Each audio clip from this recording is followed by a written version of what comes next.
اللہ تعالیٰ علیہ وآلہ وسلم سے اپنی محبت کا اظہار کرنا اللہ تعالیٰ اپنی بارگاہ میں قبول اور منظور فرمائے۔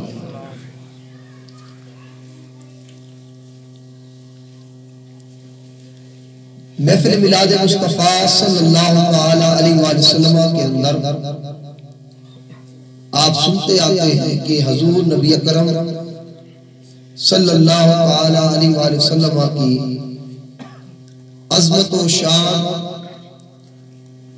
رفت و کمالات، معجزات، محبت اور ادب کی باتیں کی جاتی ہیں۔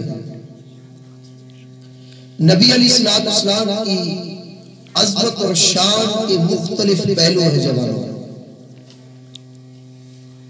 بعض نبی علیہ السلام کی شان، عظمتیں، رفعتیں وہ تھی جو ہر نبی کے زمانے میں ظہور پذیر ہوتی رہی۔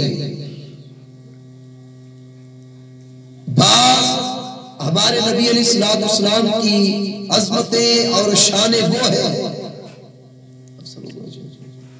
عظمت اور شان وہ ہے جو حضرت آدم علیہ السلام کے زمانے میں ظہور پذیر ہوئے۔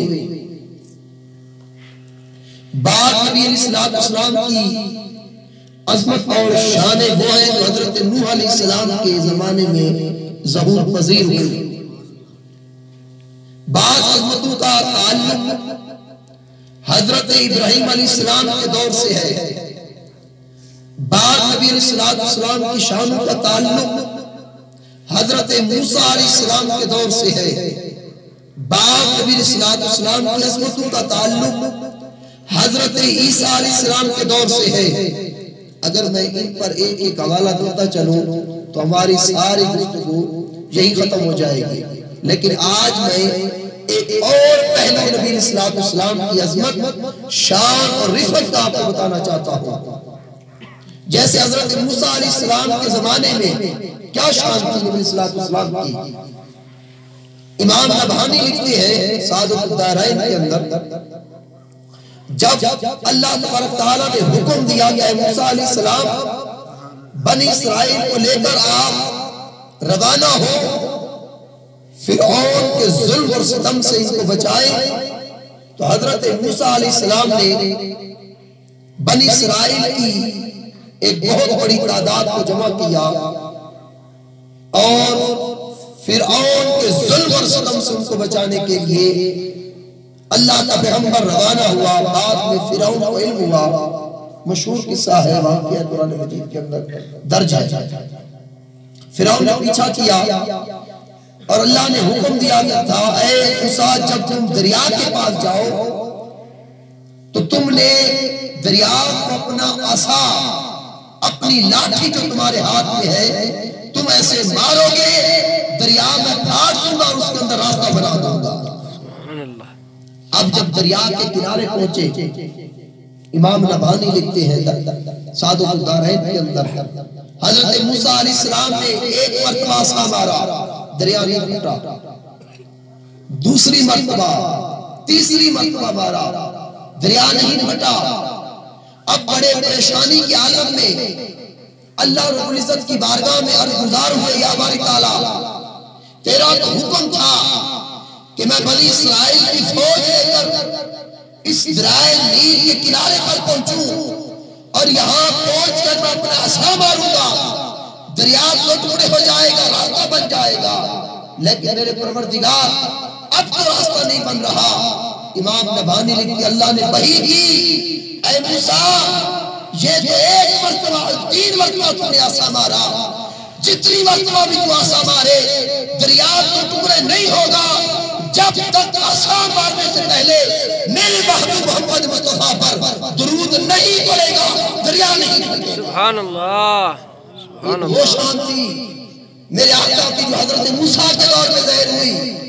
حضرت موسیٰ علیہ السلام نے پھر درود پاک پڑھا اور درود پاک پڑھ کے جب دریا کو عصا مارا تو دریا حضرت موسیٰ کے عصا کی برکت سے، اللہ کی قدرت سے اور درود پاک کی برکت سے دو ٹکڑے ہو گیا اور درمیان سے راستہ بن گیا۔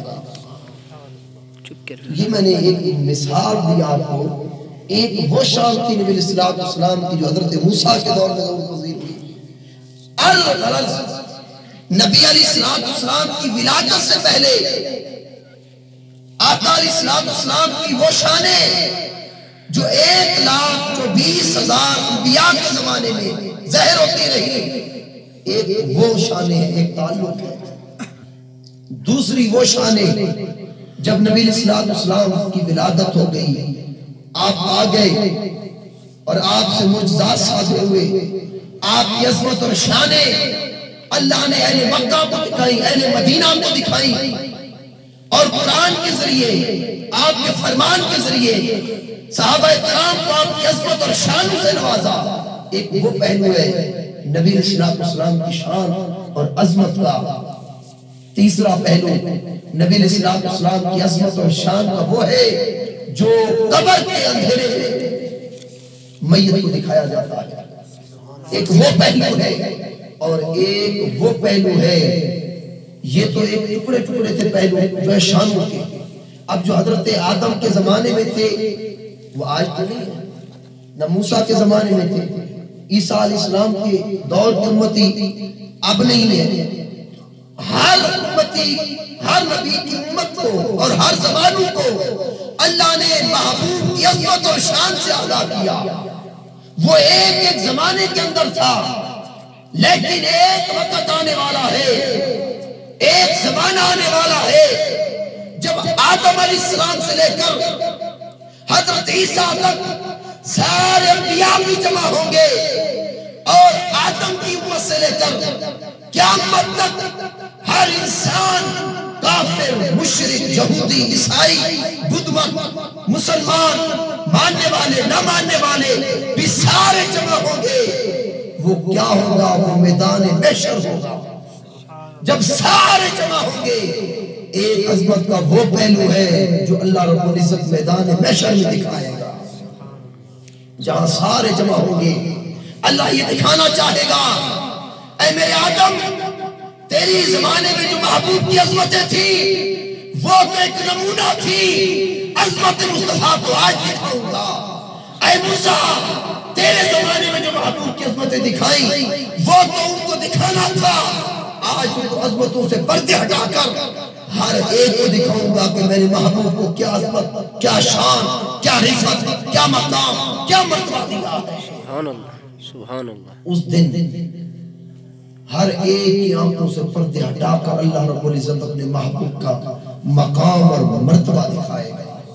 آج اس کا چوتھا میں نے چاہا کہ ذکر آپ کو بتاؤں کہ آقا علیہ السلام میدان محشر میں قیامت کے دن جب سارے انبیاء کی امتیں اور نبی علیہ السلام کی امت، سارے انبیاء جمع ہوں گے، اس دن مصطفیٰ کی کون سی شانیں رب کائنات لوگوں کے سامنے عیاں کرے گا، اس کا تھوڑا تھوڑا بطور برکت ہم ذکر کرتے ہیں۔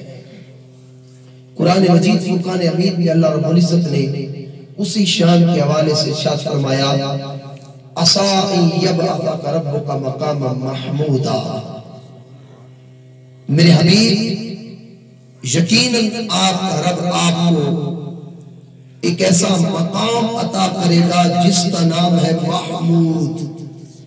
ایک ایسا مقام، ایک ایسا درجہ، ایک ایسی فضیلت عطا کرے گا جس کا نام ہے مقام محمود۔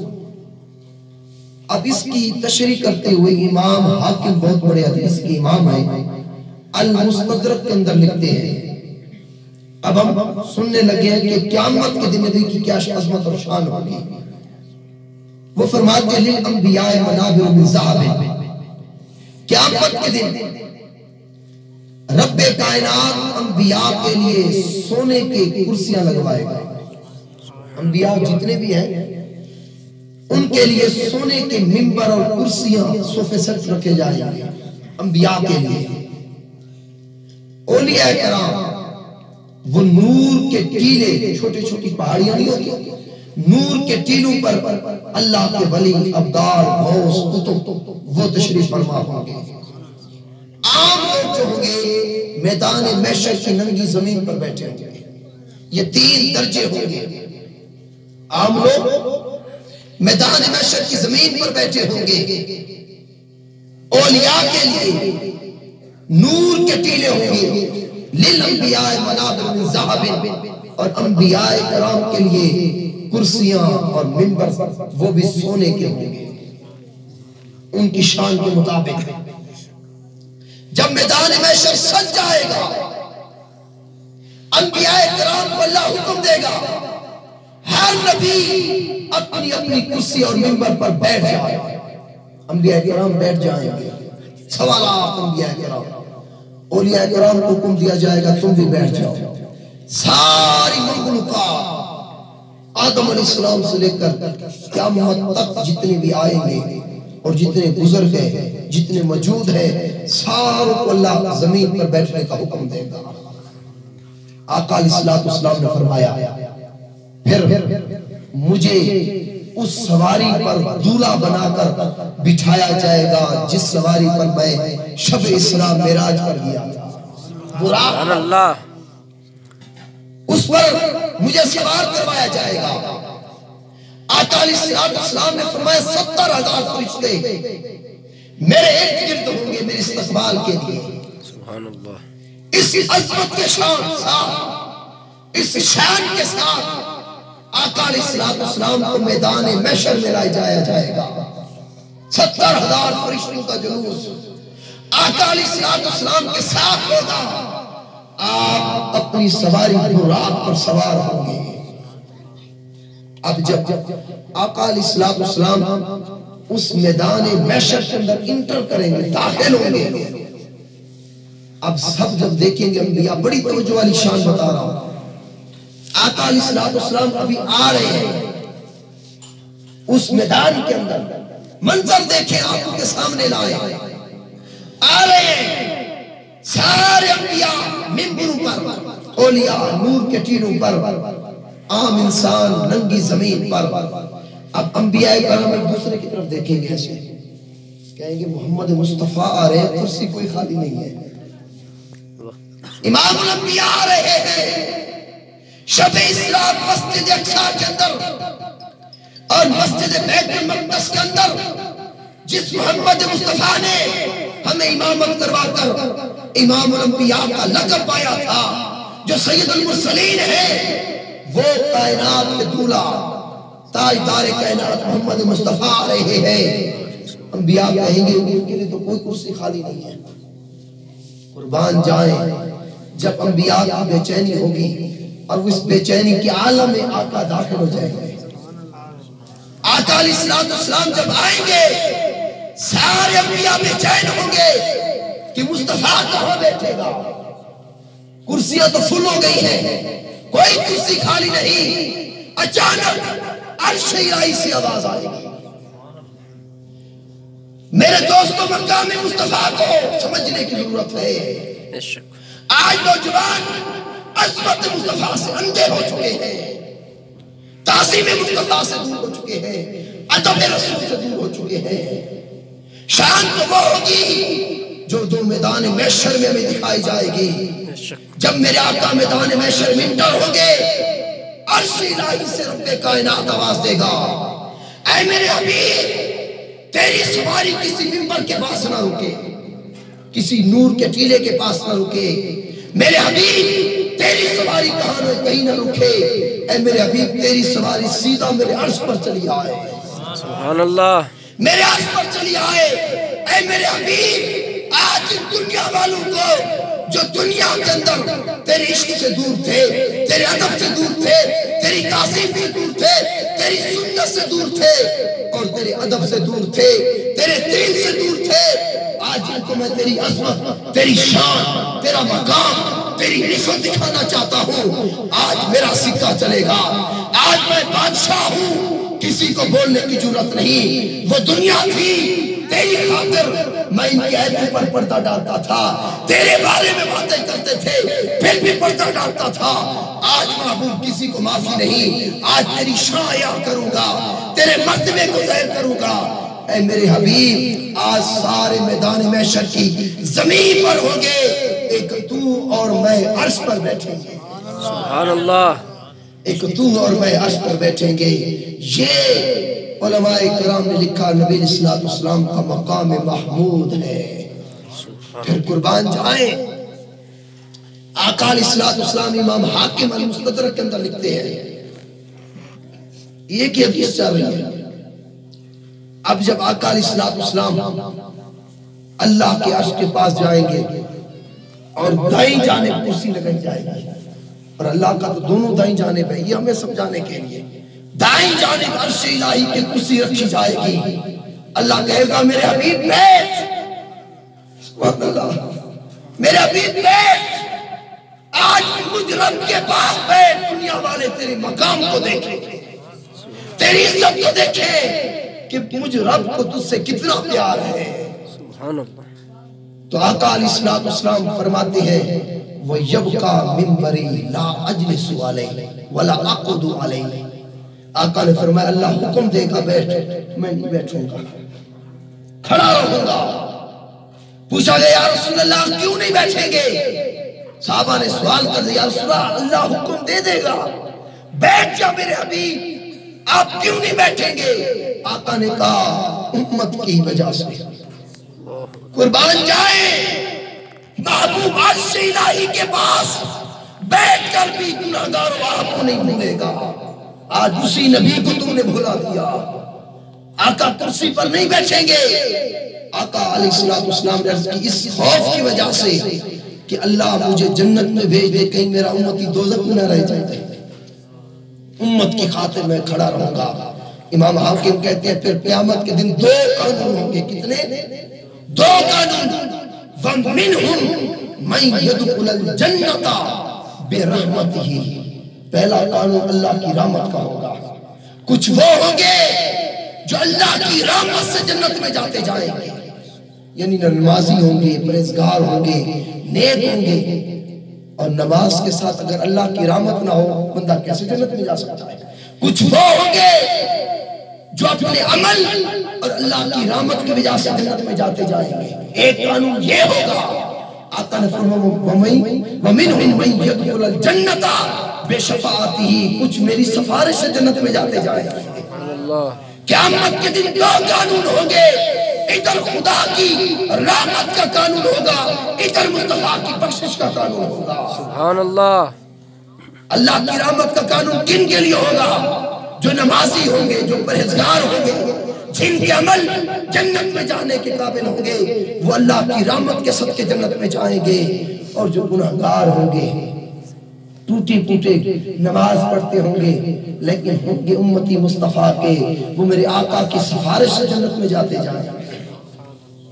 آقا علیہ السلام نے فرمایا حتی اوتیا سکاکن من رجل من امتی، اتنی سفارش کروں گا، اتنی شفاعت کروں گا، اتنا امت کو بخشواؤں گا۔ آقا علیہ السلام نے ارشاد فرمایا ایک میرے امتی کو دوزخ کا سرٹیفکیٹ دیا جائے گا بائیں ہاتھ میں، فرشتے گھسیٹ کر دوزخ کی طرف لے کے جائیں گے۔ جب دوزخ کے دروازے پر پہنچنے والے ہوں گے میری نظر پڑ جائے گی میرے امتی کو دوزخ کی طرف فرشتے لے کے جا رہے، دوڑ کر میں رکوا دوں گا، روک کر کہوں گا مولا میری خاطر بخش۔ حتی اوتی سکاکن من رجل امتی، وہ پرچہ اس کے ہاتھوں سے لے کر سفارش کروں گا مولا میری خاطر بخش۔ اللہ کہے گا مصطفیٰ کی خاطر اس کو بخش۔ وہ جو دوزخ کی طرف لے جایا جا رہا تھا اور دوزخ کے دروازے تک پہنچا تھا، مصطفیٰ کی شفاعت سے اس کا چہرے کا رخ جنت کی طرف کر دیا جائے گا اور اسے بتایا جائے گا تیری عمل دوزخ کے قابل تھے، اے امتی تجھے مبارک وہ نبی ملا ہے، وہ نبی ملا ہے جس کی بخشش اور شفاعت سے اب تجھے جنت میں بھیجا جا رہا ہے۔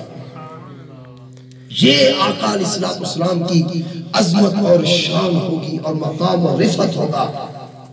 اور علامہ ابن کثیر اس آیت کی تفسیر کرتے لکھتے ہیں بڑا توجہ والا جملہ، علامہ ابن کثیر، سعودی حکومت ساری کو مانتی ہے، سعودی عرب سارے علامہ ابن کثیر، علامہ ابن تیمیہ، علامہ ابن قیم کو ماننے والے ہیں، وہ لکھتے ہیں عسیٰ ان یبعثک ربک مقام محمودا، اس قرآن کی آیت کے تحت لکھتے ہیں نبی کا مقام محمود کیا ہوگا؟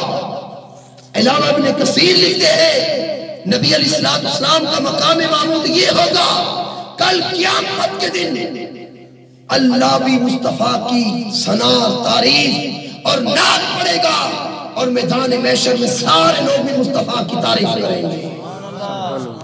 یہ مقام محمود ہے۔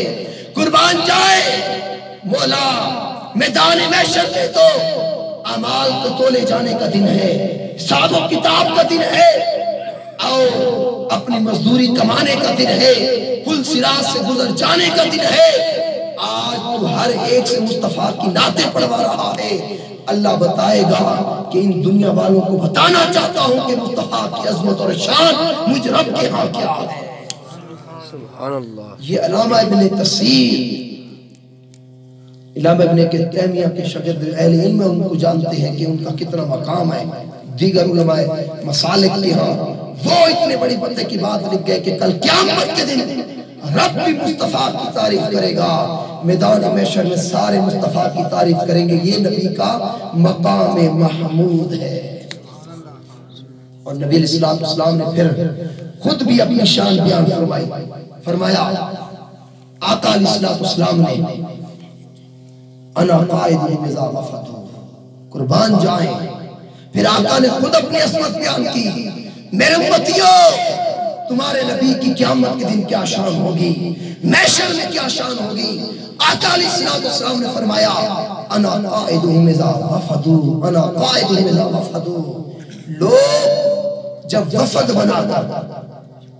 بنا کر جا رہے ہوں گے، میرے امتی تمہیں فخر ہونا چاہیے، کل قیامت کے دن سارے لوگوں کا قائد رہنما تمہارا نبی ہوگا۔ آگے آگے سب کے میں چل رہا ہوگا، کیا منظر ہوگا۔ آدم کی علیہ السلام سے لے کر عیسیٰ علیہ السلام تک 1.25 لاکھ انبیاء کرام کی امتیں، انبیاء کرام اور ہم گناہگار سارے پیچھے ہوں گے، مصطفیٰ قائد بن کر، ایک لیڈر بن کر آقا علیہ السلام آگے آگے چل رہے ہوں گے۔ پھر آقا نے فرمایا انا مبشر ہوں اذا آئیسو، میں جب دیکھوں گا اس دن دوستو کسی کو کسی کی فکر نہیں ہوگی۔ قرآن کہتا ہے یوم یفر المرء من اخیہ وابیہ وامہ، قیامت کے دن ہر کوئی ایک دوسرے سے بھاگے گا۔ یہ قیمتی رشتے، ماں باپ اپنی اولاد سے بھاگیں گے، اولاد اپنے ماں باپ سے بھاگیں گے، لیکن مصطفیٰ اپنی امت کو اپنے سینے سے لگائیں گے۔ سبحان اللہ۔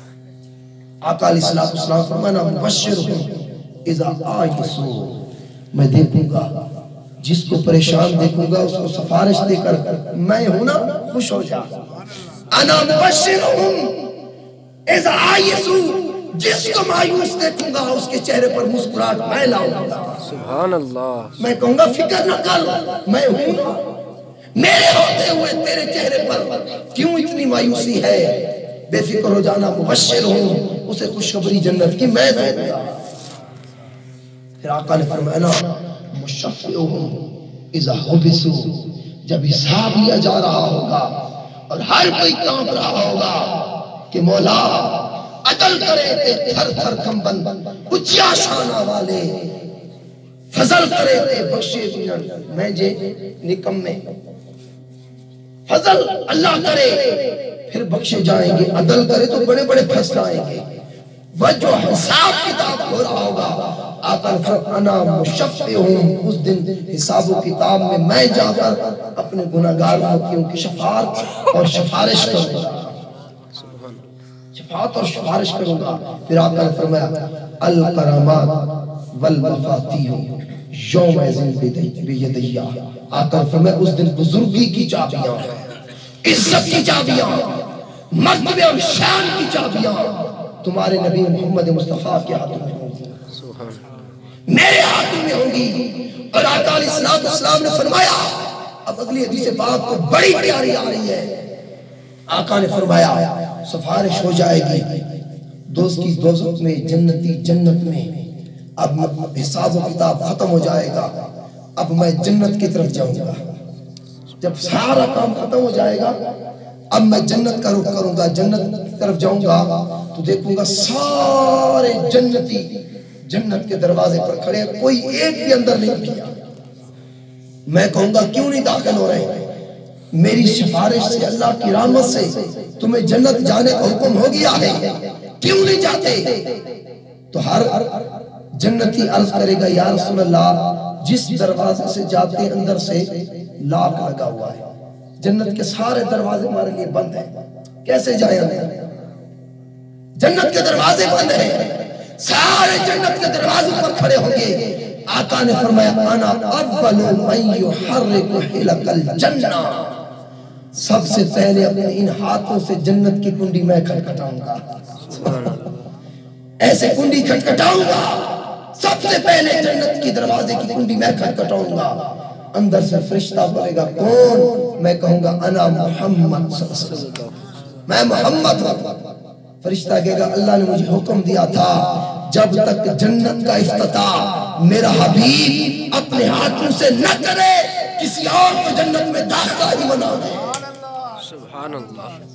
کسی اور کے جنت میں داخلہ ہی منع ہے. اب دروازہ کھولا جائے گا. آقا علیہ السلام نے ارشاد فرمایا پھر میں جنت کے اندر قدم رکھوں گا معی الفقراء المؤمنین، میرے ساتھ سب سے پہلے میرے امتی جو فقیر ہیں، غریب ہیں، وہ میرے ساتھ جنت میں داخل ہوں گے. تو سب سے پہلے جنت کی کنڈی میرے آقا کھڑکھڑائیں گے. آقا علیہ السلام کے لیے جنت کا افتتاح کیا جائے گا، اور جب تک آقا علیہ السلام جنت کے اندر داخل نہیں ہوں گے کسی اور کو جنت کے اندر داخلہ نہیں دیا جائے گا. اور کون امتی نہیں چاہتا کہ نبی کے ساتھ جنت میں پڑوس مل جائے؟ کون نہیں چاہتا کہ آقا کے ساتھ پڑوس مل جائے؟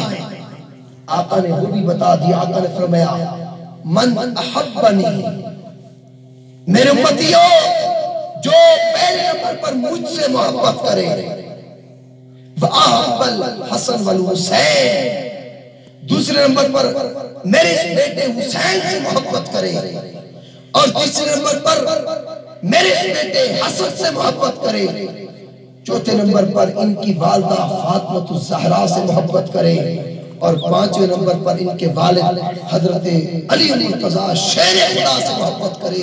کانا یوم القیامہ مائی درجتی، آقا نے فرمایا کل قیامت کے دن جس درجے پر میں ہوں گا اسی درجے والے ساتھ میں پڑوس میں وہ میرا امتی میرے ساتھ ہوگا.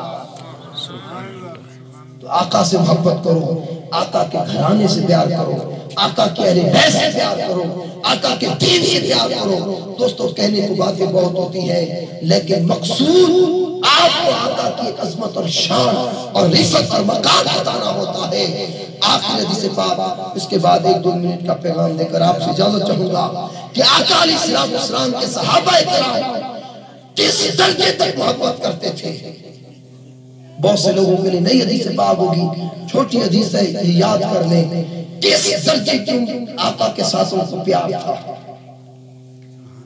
حضرت عمر فاروق رضی اللہ تعالیٰ عنہ آقا علیہ السلام کے پاس آئے. عمر فاروق کے نام سے کون واقف ہے؟